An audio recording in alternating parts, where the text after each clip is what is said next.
ముందు చూడండి అమ్మా. నీ వేషాలు నాకేందుకు నమస్తే తెలియదు? సర్లే పదమ్మా. నమస్తే అండి రండి కూర్చోండి లక్ష్మి శిల్ప శిల్ప ఇట్రా. ఏంటక్క ఇట్రావే.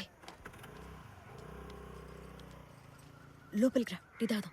అక్క ఇంకా మస్తు పనున్నది. నేను ఇంకా బేబీ మేడం ఫ్లాట్ కూడా పోవాలి. పర్లేదే, ఎవరూ లేకపోతే నాకు టీ తాగబుద్ది కాదు. జస్ట్ ఒక 10 minutes, 10 నిమిషాలు. రావే రా. శిల్ప, నీ పేరు బాగుంటుందే. థ్యాంక్స్ అక్క. నా మొగుడు కూడా అదే అంటాడు. అవును, ఇంతకీ ఆ పక్క ఫ్లాట్కి వచ్చిన వాళ్ళంతా ఎవరే? ఇప్పటి వరకు చూడలేదు. వాళ్ళ ఆ రాజన్ గారు అమ్మాయి ఉంది కదా, హా. ఆమె ఎవరినో పెళ్లి చేసుకొని వెళ్ళిపోయింది.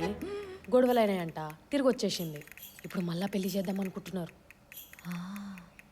నీ జాబ్ సూపర్ కదే. ఎవరిళ్లలో ఏమేం జరుగుతున్నాయో నీకు తెలుస్తాయి. మంచిగా ఉందక్క. నేను పోయి పని చేస్తేనే తెలుస్తుంది. నువ్వు ఇంట్లో కూర్చొనే చెప్పేస్తావు కదా.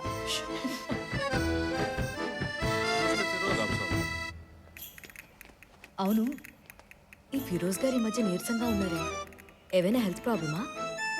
అదేం లేదక్క. ఆయనకి సైరా మేడంకి అస్సలు పడతలేదు. ఒకటే గొడవలు. గొడవ? ఆ, చెప్పు, దేని గురించి? ఆమెనేమో లేచిన దగ్గర నుంచి పూజలు ధ్యానాలు అనుకుంటుంటది. ఫిరోజ్ గారిని పట్టించుకుంటలేదు. ఒకరోజు కొట్టేసిండు కూడా. ఆ రోజు గొడవ అయ్యేదాకా నేను బాత్రూమ్ కడుగుతానే ఉన్నా.